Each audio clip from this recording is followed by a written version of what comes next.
Hola físicos y físicas de segundo bachillerato. Vamos a resolver este problema de óptica geométrica en el cual me han aportado el dibujo, ¿vale? Quizá para rebajar la posible complicación en la interpretación del enunciado, ¿vale? Entonces lo que me dicen es que tengo tres medios de diferentes índices. Realmente tengo vidrio de 1,5 y aquí tengo dos capas de aceite de índice 1,4 y 1,2.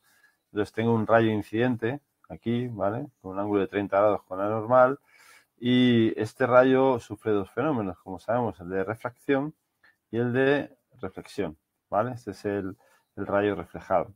Entonces, este rayo refractado, que sabemos que cuando va de un índice más pequeño a uno más grande, se acerca a la normal, es decir, que este ángulo de aquí no será 30 grados, ya calcularemos cuánto es si nos hace falta, será más pequeño de 30 grados, ¿vale? Entonces cuando llega aquí, en la superficie de aquí abajo, y aquí es interesante dibujar a normal, ¿vale? Porque no me la han dibujado y ese hecho me puede liar, ¿vale? Cuando llega aquí, este rayo se refleja, o por lo menos no sabemos si hay un fenómeno de reflexión total, no me lo dicen claramente, pero sí que es verdad que cualquier rayo sufre los dos fenómenos de refracción y reflexión, ¿no? Entonces, este ángulo de aquí va a ser este ángulo de aquí, si el rayo se refleja va a ser este ángulo de aquí, aquí hay otra normal, ¿vale? Y entonces el rayo pues va a salir paralelo a este de aquí, ¿no? Entonces me piden esta distancia de. Este ejercicio, por tanto, no es difícil, no es complicado, las ecuaciones aplicadas son sencillas. Lo único que interesa es hacer un dibujo bien claro para determinar cuáles son los ángulos y cuáles son los triángulos que tengo que utilizar para el cálculo. Así que voy a hacer ahora un dibujo un poco más exagerado para ver las cosas bien.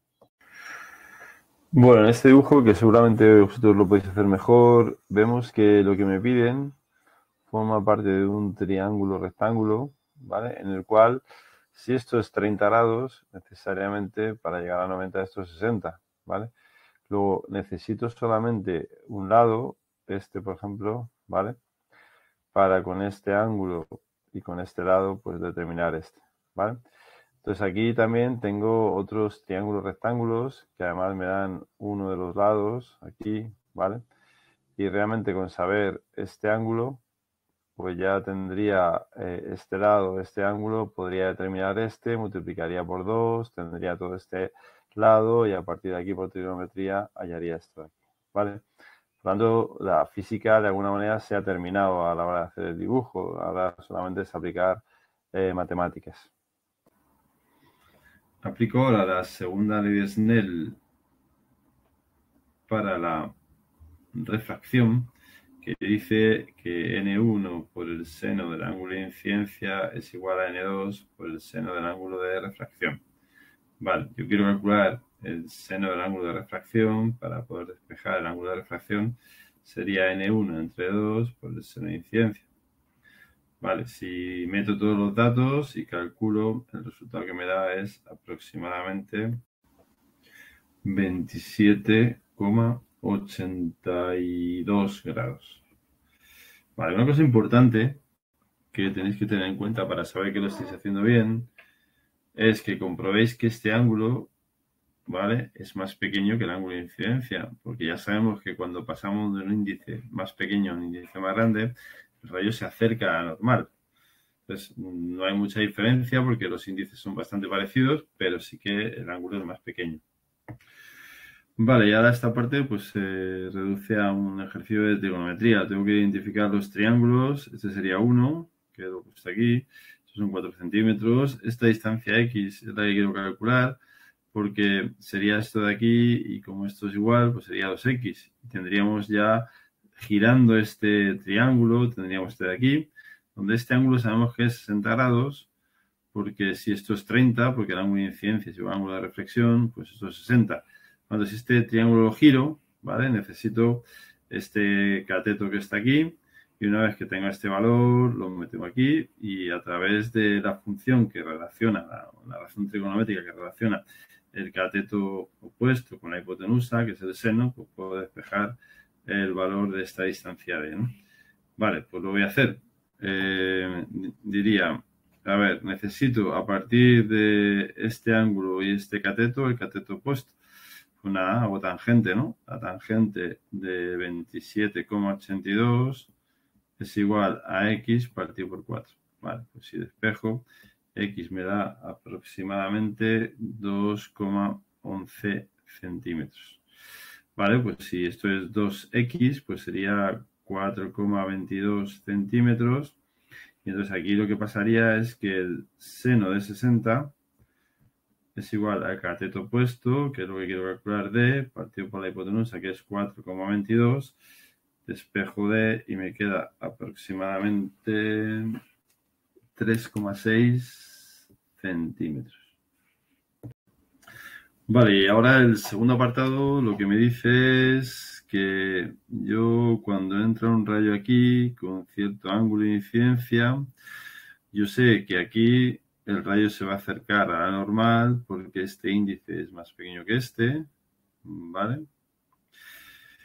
Pero en este momento aquí, cuando paso de un índice más grande a un índice más pequeño, ¿vale? Pues se puede dar el fenómeno de reflexión total. Es decir, que el rayo se separe tanto de la normal que no se refracte, con lo cual haga esto, ¿no? Entonces, teniendo en cuenta que aquí se va a producir reflexión total, me piden cuál debe ser este ángulo a partir del cual suceda. Entonces, para hacer este ejercicio vamos a aplicar la segunda ley de Snell de la refracción partiendo del final. Es decir, aquí tenemos un ángulo de incidencia que va a ser el ángulo de refracción aquí, ¿no? Y entonces tendríamos que en esta cara de aquí se produce que 1,5 por el seno del ángulo de incidencia en esta segunda cara, vamos a poner I2, es igual a 1,2 por el seno de 90, porque el rayo sufre una reflexión total. Por lo tanto, podríamos calcular cuánto ha de valer ese ángulo de incidencia y si lo hacemos, nos quedaría 1,2 entre 1,5 al cual hay que aplicar el arcoseno y nos queda aproximadamente 53,1 grados.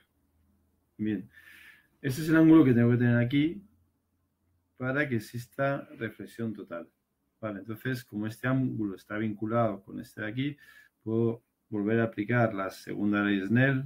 Voy a ponerlo porque en el examen tenéis que ponerlo para refracción. Si ponéis ley de Snell de manera genérica, también seguramente os lo pondrán bien. Entonces tendría que N1, que es 1,4 por el seno de incidencia, es igual a N2, que sería 1,5 por el seno de refracción. El seno de refracción es justamente el que acabamos de calcular, que es 53,1, porque coincide con este de aquí. Vale, entonces el ejercicio me dice una cosa, me dice el ángulo a partir del cual, fijaros, aquí hay una relación entre senos que es directa. Para yo conseguir este valor, que es fijo, ¿vale? Tengo que tener el ángulo suficiente. Y el ángulo suficiente, el seno crece con el ángulo, ¿vale? Por lo tanto, me están pidiendo un ángulo límite. Por encima de ese valor se podrá producir reflexión total aquí, ¿vale? Pero mira que están relacionando no el ángulo este de aquí, de esta superficie, para que haya reflexión total, este de aquí, sino el de aquí arriba, ¿vale? Pero sigue siendo también un ángulo límite, porque para conseguir este valor que produce reflexión total aquí abajo, me hace falta un valor que vincula al seno de I. Y como el ángulo, repito, crece con el seno, pues me hace falta un ángulo a partir del cual suceda eso. Despejando, por tanto, de esta ecuación, pues el seno del ángulo de incidencia sería 1,5 por el seno de 53,1 partido de 1,4, ¿vale? Hago el arcoseno de ese ángulo de incidencia y el ángulo de incidencia a partir del cual sucede eso, le podemos llamar el límite, es aproximadamente 58,96 grados.